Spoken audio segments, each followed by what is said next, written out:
Anda kami persilahkan. 1 menit, silakan Bapak. Baik, terima kasih moderator. Anda mengingatkan agar kembali ke tema debat. Karena tadi pertanyaannya itu carbon capture itu nanti debat keempat tanggal 21 Januari. Tapi saya tahu itu kan untuk menghindari tidak adanya regulasi sekarang ini agar tidak lagi terjadi penggundulan karena food estate seperti yang terjadi. Saya sekarang mau bertanya dalam topik ini. Di dalam visi dan misi Anda disebut kalau rasio pajak dinaikkan menjadi 23%. Dalam simulasi kami, angka itu hampir tidak masuk akal. Karena pertumbuhan ekonomi bisa 10. Padahal selama ini pertumbuhan ekonomi 5-6 gitu.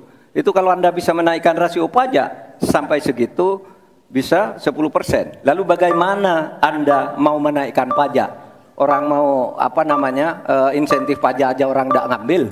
Terima kasih. Assalamualaikum warahmatullahi wabarakatuh. Waalaikumsalam warahmatullahi wabarakatuh. Silakan Cawapres nomor urut 2 untuk menjawab, waktu Anda 2 menit. Prof. Mahfud, yang namanya menaikkan rasio pajak dan menaikkan pajak itu beda. Satu, gimana caranya menaikkan penerimaan pajak atau menaikkan rasio pajak? Saya tadi sudah bilang di segmen sebelumnya, kita akan membentuk badan penerimaan pajak dikomandoi langsung oleh Presiden, sehingga akan mempermudah koordinasi dengan kementerian-kementerian terkait. Itu. Jadi DJP dan Bea Cukai akan dilebur jadi satu, sehingga fokus dalam penerimaan negara saja, tidak akan mengurusi lagi masalah pengeluaran. Lalu sekali lagi digitalisasi penting. Saya melihat di Kementerian Keuangan juga sudah menyiapkan, tapi mungkin aplikasinya masih pada tahap testing and enrichment. Kita melihat sudah ada core tax system yang akan disiapkan. Ini nanti akan mempermudah proses bisnis, mempermudah proses administrasi, memperbaiki pelayanan pajak. Misalnya sekarang nanti ketika sistemnya itu keluar, ketika kita akan melaporkan SPT tahunan, kita tidak perlu lagi mengisi dan menghitung, karena sistemnya sudah pre-populated, sehingga tinggal klik, tinggal konfirmasi, selesai. Mempermudah. Lalu untuk masalah pertumbuhan ekonomi, Pak, tadi saya bicara masalah hilirisasi, bicara masalah investasi. Sekali lagi, Pak, tadi saya baru bicara masalah nikel, kita belum bicara masalah tembaga, boksit, timah, tembaga, bioetanol, bioaftur, biodiesel. Oh, kita kalau serius ya, Pak ya, kita benar-benar bisa menjadi raja energi dunia, Pak. Tapi kita harus serius dan harus fokus dan harus ada keberlanjutan dan penyempurnaan. Matur nuwun, Prof. Mahfud. Harap tenang, kita lanjutkan. Kita beri kesempatan kepada Bapak Mahfud MD untuk menanggapi. Waktunya 1 menit, silakan ya, Bapak. Mas Gibran yang terhormat, apa sih perbedaan antara penerimaan pajak dan tax ratio? Anda bicara 23%, 23% dari apa ini? Kalau Anda bicara bahwa beda antara penerimaan pajak dan rasio atau tax ratio pajak.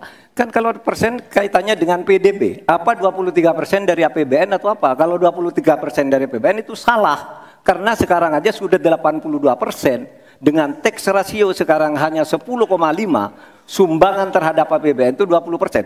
Saya ingin tanya, 23% itu dari apa? 23% dari PDB atau dari APBN atau apa untuk menaikkan pajak? Hati-hati loh, rakyat itu sensitif kalau pajak dinaikkan.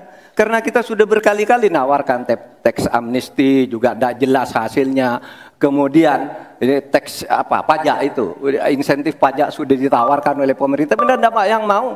Karena diperas-peras juga jadi alat nego di kantor pajak. Nah oleh sebab itu, ini harus jelas, 23% dari apa, selesai.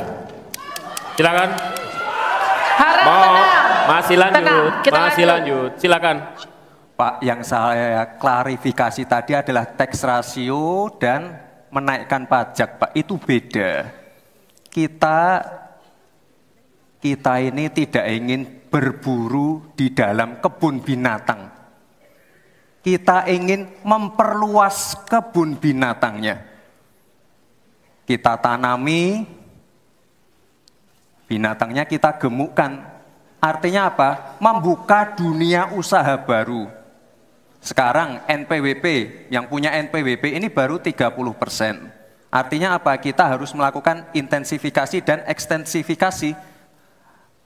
Saya tahu pasti pada negatif thinking. Kita tidak akan memberatkan UMKM yang di bawah omsetnya 500 juta, pajaknya 0.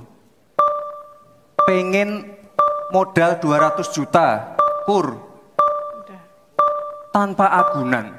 Nggak ada yang memberatkan, Mbak. Terima kasih. Baik. Baik. Harap tenang, kita lanjutkan. Tenang, kita lanjutkan.